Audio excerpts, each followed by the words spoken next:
भाडेकरू म्हणून आलेल्या पोलिसानं घर मालकाच्या मुलीसोबत जे केलं त्यानं सगळेच हादरून गेले आहेत. अकोल्यातील बाळापूरमध्ये ही अत्यंत धक्कादायक आणि चीड आणणारी घटना समोर आली आहे. लग्नाचं आमिष दाखवून एका विद्यार्थिनीचं आर्थिक शोषण केल्याप्रकरणी आणि तिच्या मृत्यूनंतर संपूर्ण अकोला जिल्ह्यात संतापाची लाट उसळली आहे. या प्रकरणातील आरोपी पोलीस कर्मचारी पवन वडगावे हा अद्याप फरार असल्यानं संतप्त नागरिकांनी रस्त्यावर उतरून जोरदार आंदोलन केलंय. काही महिन्यापूर्वीच बाळापूर पोलीस ठाण्यात कार्यरत असलेल्या पोलीस कर्मचारी पवन वडगावे यानं एका विद्यार्थिनीला लग्नाचं आमिष दाखवलं आणि तिचं शारीरिक शोषण केल्याचा आरोप आहे. त्यानंतर आरोपीने लग्नास नकार दिल्यानं संबंधित मुलीनं आत्महत्येचा प्रयत्न केलेला.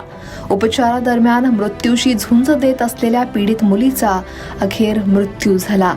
या घटनेनंतर संपूर्ण बाळापूर शहरात संताप व्यक्त होतोय, पण आरोपी अद्याप फरार असल्यानं नागरिकांमध्ये तीव्र संताप आहे, नाराजी आहे. पीडित मुलीला न्याय मिळावा आणि आरोपी पोलीस कर्मचारी पवन वडगावे याला तात्काळ अटक करून कठोर कायदेशीर कारवाई करण्यात यावी या मागणीसाठी सर्वपक्षीय मोर्चाही काढण्यात आला. अंत्यसंस्कारापूर्वी संतप्त नागरिकांनी अकोला नाक्यावर 1 तास रास्ता रोको आंदोलन करत प्रशासनाविरोधात घोषणाबाजी केली. आंदोलनामुळे काही काळ वाहतूक विस्कळीतही झाली होती.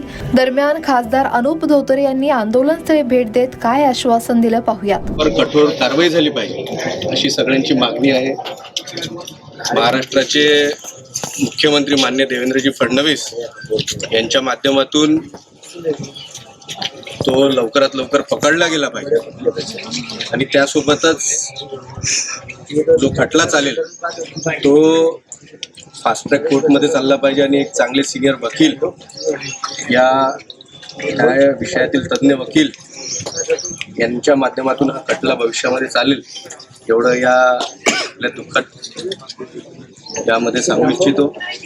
आपल्या भागातील जे युवक आहेत यांनी मागील काळामध्ये अनेकदा माझ्याशी संपर्क केला. खासदार अनुप धोत्रेंच्या आश्वासनानंतर पीडित मुलीवर अंत्यसंस्कार करण्यात आले. या प्रकरणी पोलिसांनी आरोपीच्या शोधासाठी 2 विशेष पथकं तयार केली आहेत आणि फरार आरोपीचा शोध सुरू असल्याची माहिती आहे. लवकरच आरोपीला अटक करून पीडित कुटुंबाला न्याय मिळवून देण्याचं आश्वासनही पोलिसांकडून देण्यात आलंय. बालापुर पुलिस स्टेशन है हमारा, उसके अंदर एक कर्मचारी है जिसने उसके एक एरिया के अंदर एक लड़की है तो उसके साथ में कुछ रिलेशन बनने से उसके बाद में डिस्प्यूट होने से शादी के लिए मना करने से उस लड़के ने आत्महत्या की कोशिश की और उसके बाद में महीना भर तक वो पता नहीं चला उसकी हुआ है, लेकिन उसके बाद में लड़की का फ़ोन ट्रैक करने के बाद में पता चला कि ये सिपाही उसमें हुआ है. तो अभी उसमें एक ऑफेंस रजिस्टर आरोपी फरार है. अभी उसके लिए 3 टीम हमारी वर्कआउट में है और उसको जल्दी हम अरेस्ट कर लेंगे.